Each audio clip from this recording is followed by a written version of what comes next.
سیرت مصطفیٰ صلی اللہ علیہ وسلم کے اوپر باتیں چل رہی ہیں۔ ابھی آخری ہفتے جو بات ہوئی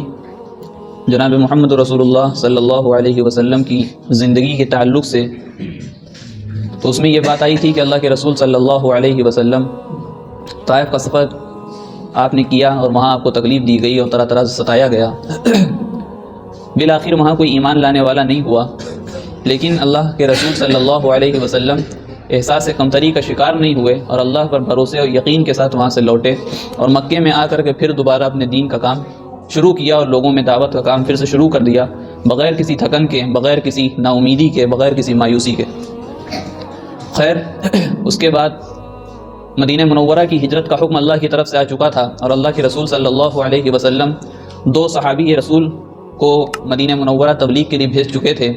اور مدینہ منورہ میں اسلام پھیل چکا تھا، یعنی اسلام کی بات وہاں تک پہنچ چکی تھی۔ وہ اس طریقے سے کہ جب حج کا مہینہ ہوتا تھا تو مدینے سے لوگ یہاں آتے تھے مکہ، اور اللہ کے رسول ان کو سمجھاتے تھے، تو اس طریقے سے ملک میں بہت حد تک کی بات پھیل چکی تھی اور مدینے تک کی بھی بات پہنچ گئی تھی۔ لیکن اب اسلامی تعلیمات دینے کے لیے کہ نماز فرض ہے اور روزہ ہے، زکوٰۃ ہے، تمام چیزیں سمجھانے کے لیے 2 صحابی مقرر کیے گئے، اور ایک کا نام اس میں آتا ہے حضرت مصعب بن عمیر رضی اللہ عنہ، اور دوسرے صحابی کا نام جو نابینا صحابی تھے ان کا نام آتا ہے حضرت عبداللہ ابن ام مکتوم رضی اللہ عنہ۔ یہ 2 صحابی مقرر کیے گئے، ان کو روانہ کیا گیا۔ سال بھر تقریباً انہوں نے مدینہ منورہ میں گزارا اور وہاں لوگوں کو تعلیم دی کہ اسلام کا کیا نظام ہے، پورا سمجھایا۔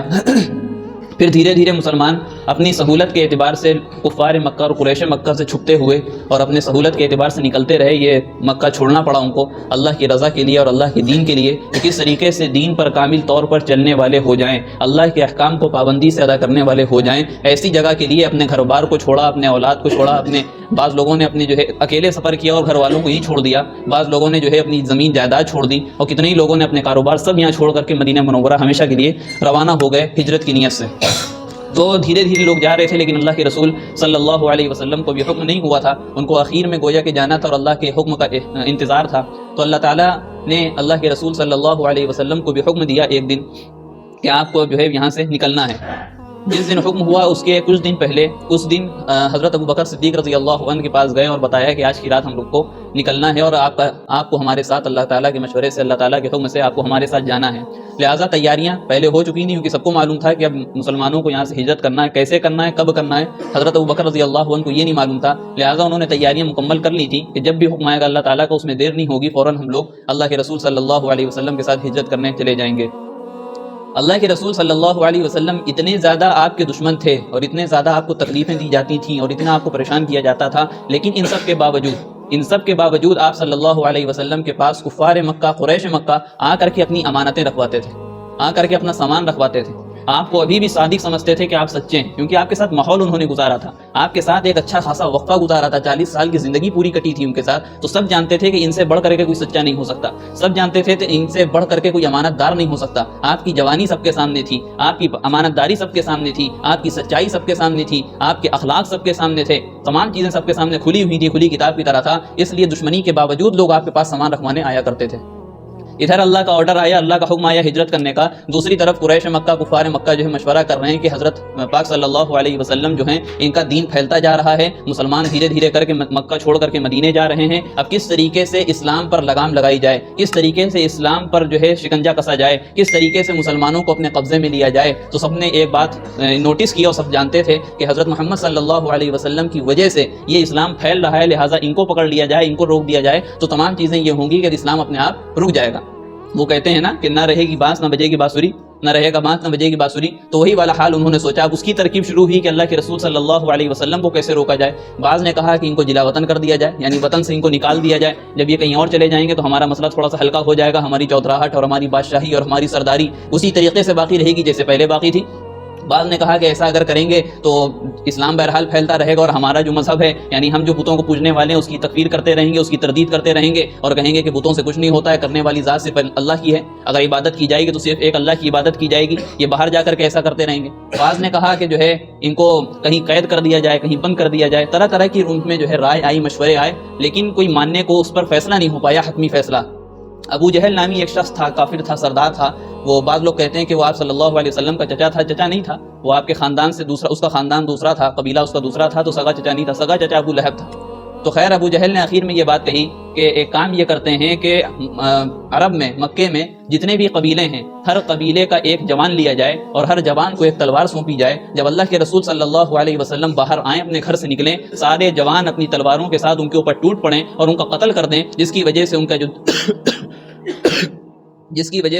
کا جو مذہب یہ پھیل رہا ہے, ان کا دین جو پھیل رہا ہے, اسلام جو پھیلا رہے ہیں, جب وہی نہیں رہیں گے تو اسلام پھیلنے کی کوئی جو ہے اس میں گنجائش نہیں رہے گی, لہٰذا ان کو جو ہے ختم کر دینا چاہیے. بعض لوگوں نے مثال دی تھی کہ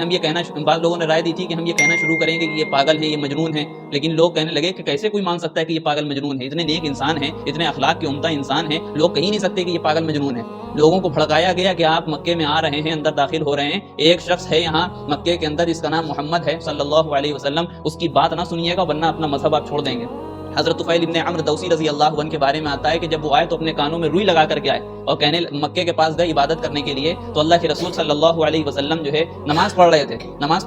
تو حضرت طفیل ابن عمرو دوسی رضی اللہ عنہ نے دیکھا, اپنے آپ سے کہنے لگے کہ ہم تو قبیلے کے سردار ہیں, ہم اگر ان کی بات سنیں گے ہم کیسے بہک سکتے ہیں, ہم کیسے اپنے مذہب کو چھوڑ سکتے ہیں. انہوں نے کہا تھوڑی سی روئی نکال کر کے سنیں تو کیا کہہ رہے ہیں حضرت محمد صلی اللہ علیہ وسلم, جن کے بارے میں کفار مکہ نے کہا کہ ان کی بات سنو گے تو یہ جادوگر ہیں, تو ان کا مذہب چھوڑ دو گے, تمہارے بچے تم سے الگ ہو جائیں گے. انہوں نے اپنی روئی ہٹائی, اللہ کے رسول صلی اللہ علیہ وسلم کے پاس گئے اور اللہ کے رسول صلی اللہ علیہ وسلم کا قرآن سنا. جب وہ نماز میں پڑھ رہے تھے, بآواز بلند پڑھ رہے تھے, تو ان کا جب قرآن سنا تو ان کا دل پسیج گیا, ان کے اندر تڑپ پیدا ہوئی کہ اتنا اچھا کلام ہے, کتنا خوبصورت کلام ہے, اور یہ کلام سننے سے ہم کو منع کیا جا رہا تھا. اللہ کے رسول نماز سے فارغ ہوئے, اپنے گھر کی طرف روانہ ہوئے, پیچھے طفیل ابن عمرو دوسی رضی اللہ عنہ لگ گئے اور وہاں جا کر کے اللہ کے رسول صلی اللہ علیہ وسلم کے ہاتھ پر ایمان لے آئے. تو ان کا حال تو یہ تھا. لہٰذا ان کا ایک جو آخری فیصلہ ہوا, حتمی فیصلہ ہوا کفار مکہ کا, سرداران مکہ کا, ان کا یہ ہوا کہ تمام نوجوان مل کر کے, قبیلے کا ہر جوان مل کر کے ان کو قتل کر دے. اس کی وجہ یہ تھی کہ اگر ایک قبیلے کا آدمی کوئی قتل کرے گا اللہ کے رسول صلی اللہ علیہ وسلم کو نعوذ باللہ, تو حال یہ ہوگا کہ ان کے خاندان والے, اللہ کے رسول کے جو سگے خاندان والے ہیں, ابو طالب ہیں, ان کے آس پاس کی جو اولادیں ہیں, قریب کے لوگ ہیں,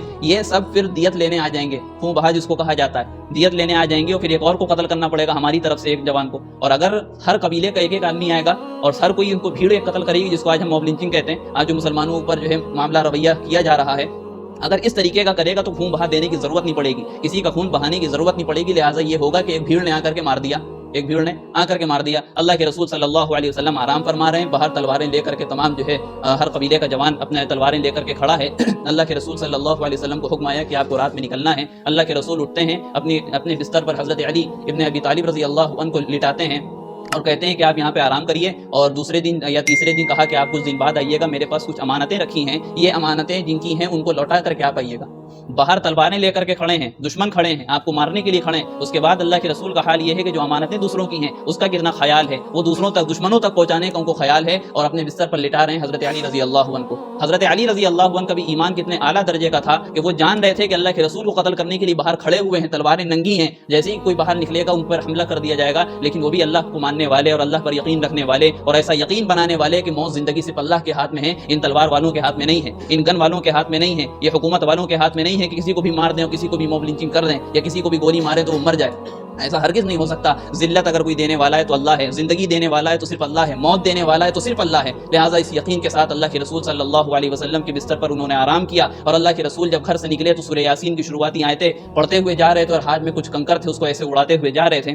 جتنے کفار تھے, جتنے بھی نوجوان تھے, ان سب کے آگے جو ہے اندھیرا چھا گیا, اور گویا کہ ان کو نیند آ گئی, ان کو اونگ آ گئی, اور جتنے نوجوان تھے کوئی اللہ کے رسول کو دیکھ نہیں پایا, اور اللہ کے رسول انہی کے سامنے سے, انہی کے بیچ سے نکل گئے. حضرت ابوبکر صدیق رضی اللہ عنہ کو لیتے ہیں اور آگے چلے جاتے ہیں. دوسرے دن جب صبح ہوتی ہے, فجر کا وقت ہوتا ہے, حضرت علی رضی اللہ عنہ خوش اچھی نیند سوئے ہیں. جب سو کر کے اٹھے تو لوگوں نے پوچھا کہ محمد صلی اللہ علیہ وسلم کہاں ہیں؟ تب پتہ چلا کہ وہ تو رات ہی میں نکل گئے, ہم کو پتہ ہی نہیں چلا. تب ان کا پیچھا کیا گیا. حضرت ابوبکر رضی اللہ عنہ کے ساتھ تفصیلی واقعہ ہے. چڑھتے ہیں غار ثور پر,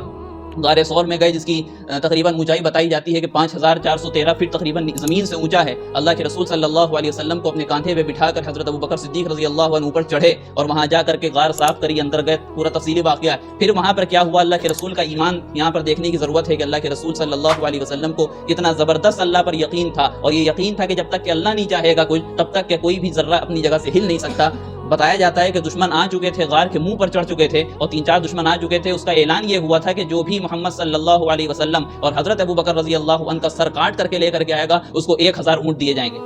1000 اونٹ دیے جائیں گے. آج کل کے معاملے میں سمجھ لیجئے کہ اس کو گاڑیاں دی جائیں گی.